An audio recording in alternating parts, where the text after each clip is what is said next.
پڑھیے الصلاۃ والسلام علیک یا رسول اللہ وعلی آلک و اصحابک یا حبیب اللہ الصلاۃ والسلام علیک یا نبی اللہ وعلی آلک و اصحابک یا نور اللہ۔ درود پاک پڑھنے کے بے شمار فضائل و برکات ہیں۔ ایک بڑے آقا مدینے والے مصطفیٰ صلی اللہ تعالی علیہ وسلم کا فرمان عظمت نشان ہے۔ کیا خوبصورت انعام ہے، کیا پیارا اعلان ہے کہ نبی پاک فرماتے جس کا مضمون ہے کہ بے شک بروز قیامت تم میں سے میرے سب سے زیادہ نزدیک وہ ہوگا، most closest on the day of judgment. نبی پاک علیہ الصلوۃ والسلام سے وہ کون ہوگا؟ سرور کائنات علیہ الصلوۃ والسلام فرماتے ہیں جو مجھ پر سب سے زیادہ درود پاک پڑھنے والا ہوگا۔ یعنی درود پاک آپ جتنا پڑھتے ہیں نبی پاک سے قیامت کے دن گویا اتنا قریب ہو جاتے ہیں۔ تو میں بھی نیت کروں اور آپ بھی نیت کریں کہ انشاءاللہ چلتے پھرتے اٹھتے بیٹھتے کثرت کے ساتھ درود پاک پڑھیں گے۔ صلو علی الحبیب صلی اللہ تعالی علی محمد صلی اللہ علیہ وسلم۔ سو مچ بلیسڈ منتھ، بہت ہی زیادہ مبارک مہینہ ہمارے درمیان ہے۔ نبی پاک فرماتے ہیں کہ شعبان میرا مہینہ ہے اور رمضان اللہ کا مہینہ ہے۔ تو اس سے زیادہ ایک عاشق رسول کے لیے اس مہینے کی اور کیا سگنیفیکنس ہوگی اور کیا اس کی خوبصورتی بیان کی جائے کہ رب العالمین کے حبیب صلی اللہ تعالی علیہ وسلم خود فرما رہے ہیں کہ شعبان میرا مہینہ ہے۔ عاشق رسول کے لیے تو یہی کافی ہے اس مہینے سے محبت کرنے کے لیے کہ جس نبی سے محبت ہے، جو پیارے آقا ہمارے بیلوڈ ہیں، ان کا پیارا مہینہ، ان کا مہینہ جو ہے وہ شعبان کا مہینہ ہے۔ سیدی غوث اعظم رضی اللہ تعالیٰ عنہ شعبان کے ان 5 حروف کے بارے میں کیا خوب فرماتے ہیں کہ شین سے مراد شرف یعنی بزرگی کے ہیں، عین فار علوف، عین کے معنی بلندی کے ہیں، اینڈ با فار بر یعنی با سے مراد بھلائی ہے، بر ہے، نیکی ہے، الف فار الفت، الف سے مراد محبت ہے، نون فار نور، لائٹ یعنی نون سے مراد نور ہے۔ غوث پاک فرماتے ہیں یہ وہ 5 برکتیں ہیں جو اللہ تعالیٰ شعبان کے مہینے میں اپنے بندوں پر عطا فرماتا ہے۔ یعنی یہ وہ مہینہ ہے جو شرف ملنے کا، علوف یعنی بلندی ملنے کا، بر یعنی بھلائی ملنے کا، الف یعنی الفت ملنے کا، اور نون یعنی نور ملنے کا دن ہے۔ اب یہ خوش نصیب ہوتے ہیں جو اس مہینے میں اللہ کو راضی کرنے والے کام کرتے ہیں، رب کریم کی رحمتوں سے یہ 5 چیزیں حاصل کر لیتے ہیں۔ انفارچونیٹلی کچھ لوگ ایسے ہوتے ہیں کہ شعبان آ بھی جائے تو ان کی لائف پہ کوئی چینج ہی نہیں آتا، وہ اپنی لائف پہ کوئی ایکسپیرینس نیکی کی طرف اپنا بڑھاتے ہی نہیں ہیں۔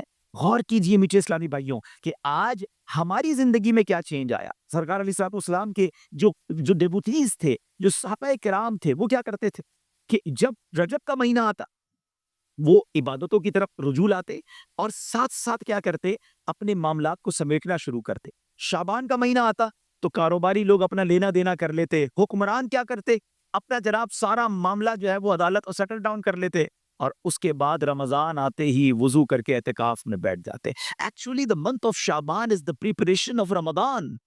لیکن بہت سارے لوگوں کو تو کچھ اس کا احساس ہی نہیں ہے کہ شعبان المعظم کی کیا خوبصورت فضائل ہیں، اور نبی پاک علیہ الصلوۃ والسلام کا اس میں انداز کیا تھا۔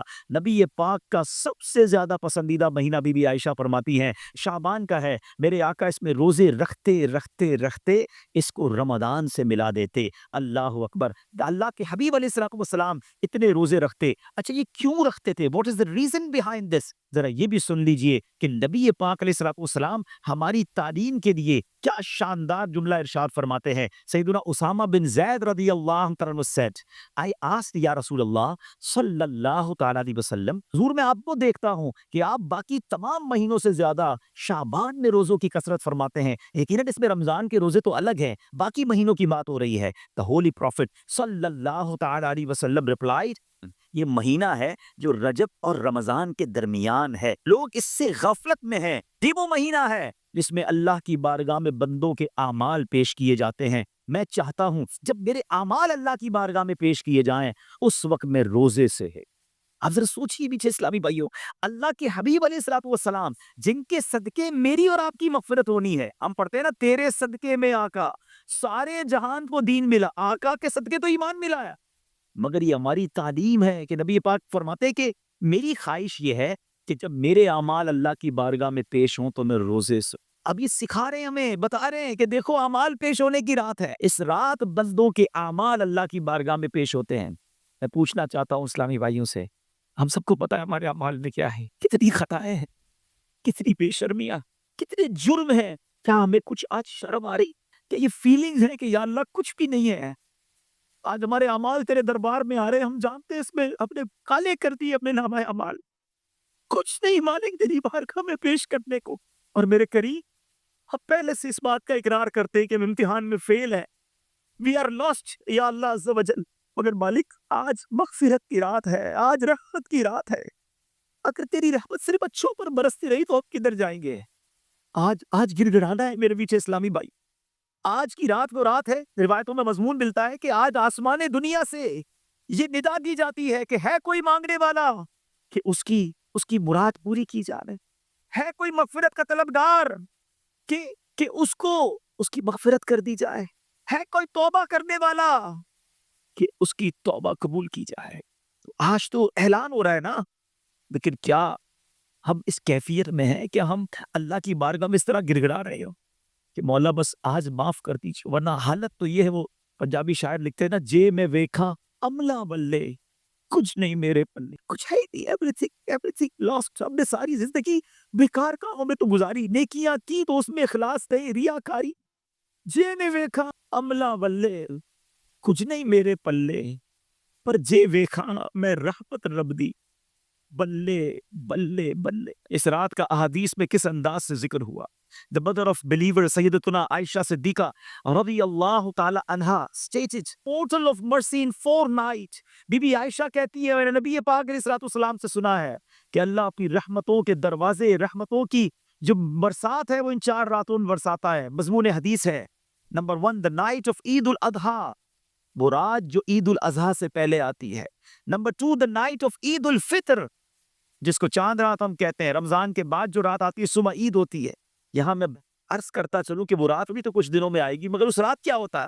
طوفان بدتمیزی ہوتا ہے. یہ رحمت کی رات ہے، یہ مغفرت کی رات ہے. Number 3 Bibi be Aisha said that 15th night of Shaban, as in this night the names of those destined to die this year.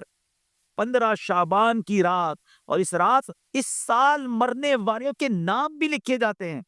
آپ فرماتی کہ نبی پاک نے فرمایا اس رات اس سال میں کس کو کتنا رزق دیا جائے گا یہ بھی شب برات لکھا جاتا ہے، اور اس سال کون کون حج کرے گا یہ نام بھی شب برات لکھے جاتے ہیں.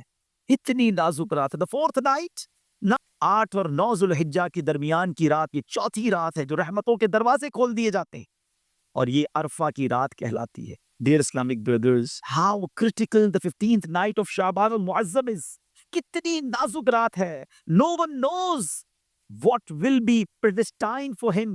Sometimes a person is heedlessly busy in these activities while mishaps are destined for him.